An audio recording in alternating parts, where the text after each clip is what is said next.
Spain in 8. Spain in 8. Holy shit. Spain 2.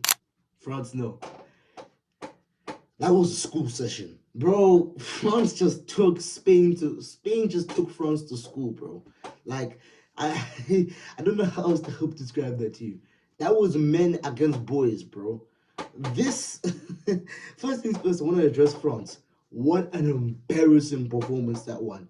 That one should bring shame to you, Didier Deschamps, to the entirety of the French national team history, to the history of France, and to every single person that supported you today. What a dog performance. This is the best attack. This is the best attack in the world. In the first half, they had 0 shots on target. What do you mean? This was literally a school session of men against boys, bro. I don't understand where, like, it was men. There was no controversy. There was nothing. Spain just took them to school. It took them to school, and it falls in line with my prediction. If you guys remember, see Spain beating France. I don't see France beating Spain here. I don't. I predicted Spain would be in the final. I predicted they would beat France. And I predicted because I've seen the past few matchups. And today was no different. France were completely taken to school by Spain. They put a session, a clinic of ball retention, of ball manipulation, run plays, short passing, beautiful plays, beautiful players, and a masterclass from everyone on the pitch. Even Pedri when he came on. When Pedri came on, bro, I knew it was GG's. And lo and behold, he would come on. Masterclass in retaining the ball. They couldn't hang with Pedri, bro. He got the ball, someone pressed him, he just ringed off him. Bro, there was not a single bad performer today. But first things first, I want to shout out Spain's player of the tournament, Rodri. Oh my goodness. This guy, Rodri. Oh my goodness. You know, in 2024, when he won the Ballon d'Or, there were actually some people that were saying he wasn't the best player in the world. Can you believe those people now? It's funny how football works. Vinicius Jr. has been knocked out and has been, to be honest with you, he's been fairly good. But as of in the last 2 to 3 years, Vinny's never been at that form. Rodri seems like he's getting better, bro. He's taking Spain to a World Cup final and he's been the Spain's best player. I want to shout out Rodri because what a performance. Ball retention, 10 out of 10. Breakup play, 10 out of 10. Stopping counterattacks, 10 out of 10. He's just he might just be making an argument for being he might just be making an argument for being closer to that GOAT CDM position than we would like to think. If he wins the World Cup if he wins the World Cup in the final against England or Argentina, spoiler alert, I think it'll be Argentina, then lads, we might have to start having uncomfortable conversations about that Sergio Busquets position. At the very minimum, we make him top 2. Because wow, this World Cup has just been brilliant. Next person I want to shout out is Unai Simon. Wow. If there was ever a day to prove why David Raya and John Garcia aren't starting Spain games, that was the performance. What a performance. Even if we look past the shot stopping, which he didn't have to do a lot of, his sweeper keeper abilities are off the just brilliant. I have never watched, bro. When that Spain backline, which by the way, I'm gonna get to them soon. When that Spain backline was broken at times, Unai Simon was just there to clean up everything. Even if we thought it was offside, he cleaned up everything. A masterclass in sweeper keeper, and never mind on the ball.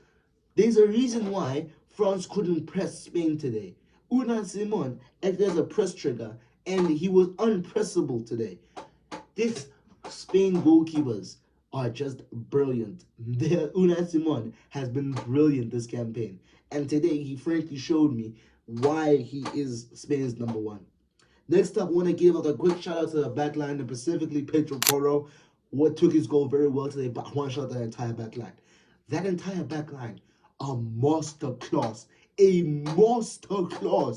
in ball in not just ball retention, not just ball manipulation, not just moving the ball around, but in defensive work, defensive unity. The amount of times they caught Mbappe offside, it felt like I was watching Hansi Flick's back line in perfect unity, along with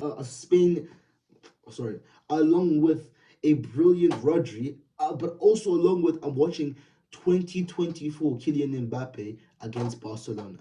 That Kylian Mbappe, you know that Kylian Mbappe that was offside 9 times or 11 times in that El Clasico? That's what it felt like watching.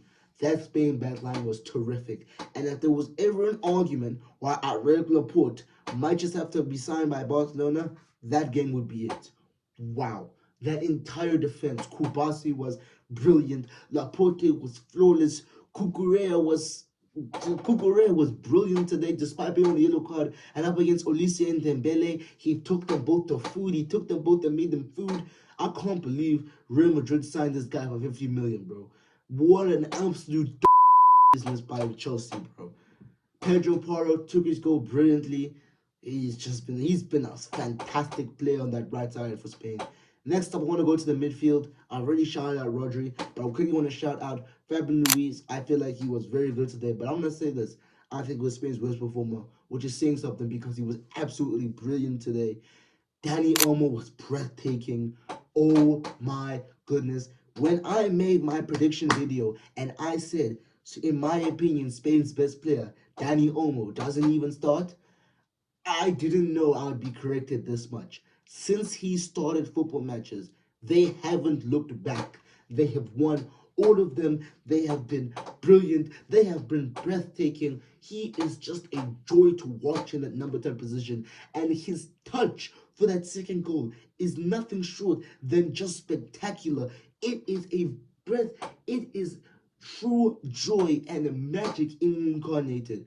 I am absolutely blown away by by Dani Olmo. What a performance!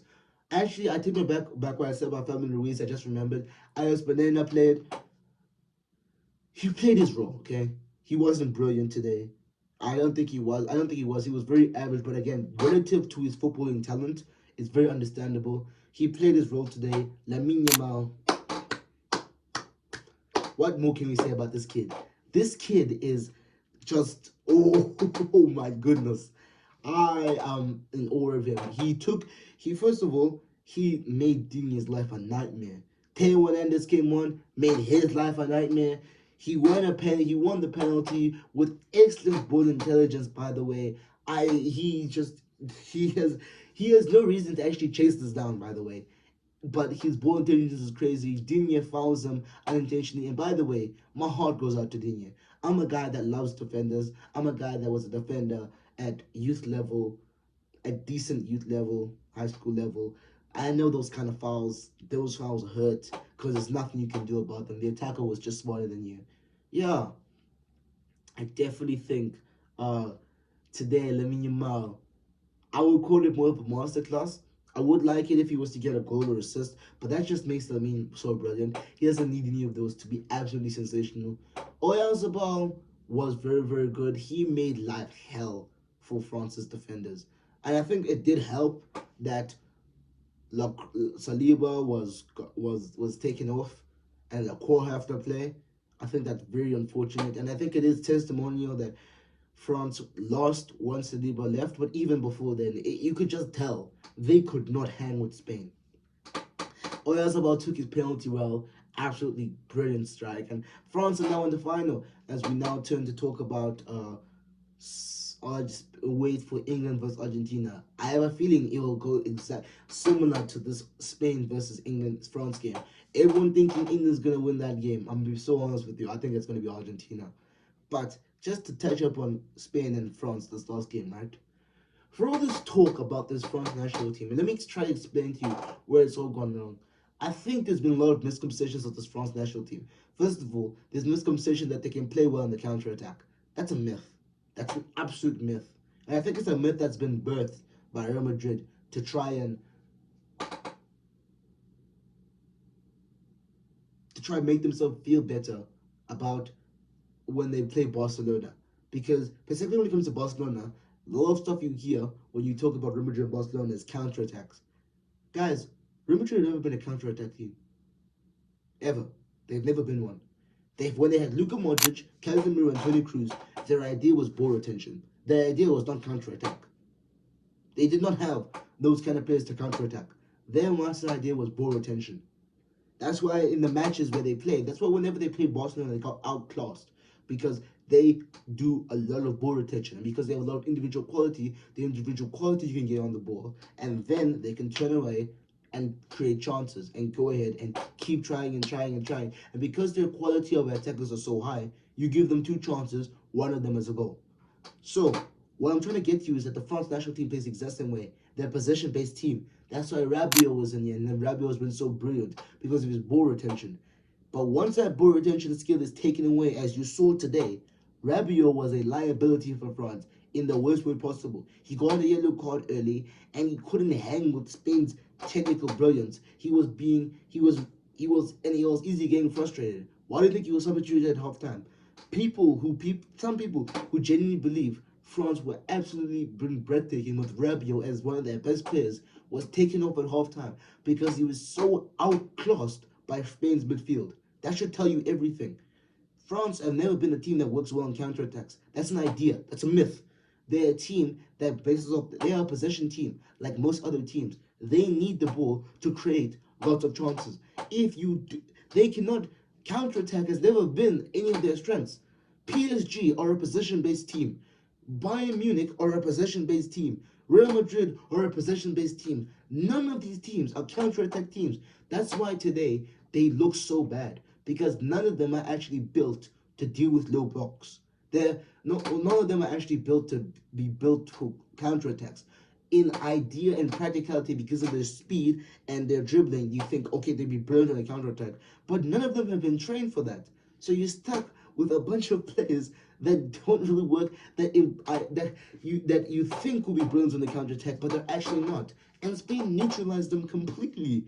Spain gave them nothing in this game. It was literally a game between men against boys.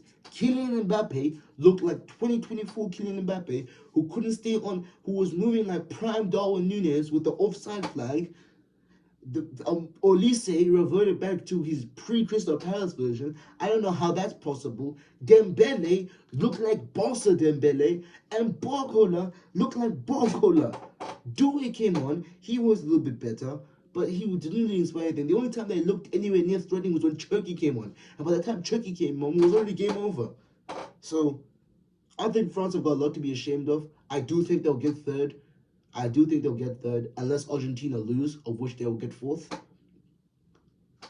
I do think they'll beat England because I think that's the only team where they're actually better than them. I think it's England. And I think today was a perfect example. Philosophy will always beat individualism. And I'm sorry, England, Argentina, and Spain have the two biggest identities in this World Cup. That's why from the beginning I have backed them to go all the way. That's within my video. Guys, like, share, subscribe. Love the content recently. I've been loving the World Cup. I am so sad that there's only 2 games left, or actually there's only 3 games left now officially in terms of World Cup performances. Maybe only 2 games of which you guys will actually watch. I will plan to record a 3rd place game. Yeah, like, share, subscribe. This has been such a great boosting for my channel. I'm so grateful for the love and support. I know there's some people that have clicked off by now and they're probably thinking to themselves, yeah, the video was decent. Just leave a like, guys. I mean, it helps the channel grow. It helps people that actually want to see the content come and see it instead of it being lost to the abyss of the YouTube algorithm. Thank you. I will check you guys till tomorrow with the France and with the England Argentina game. I have a feeling that game won't be as much men against boys, but I do think Argentina will win that game. And we'll check you and I might just see you guys in the 3rd place game after France have probably beaten England, and I'll see you in the final, where I'm not gonna give my prediction away, but we will have to see what Argentina or England do in that 2nd semifinal. Peace out, boys.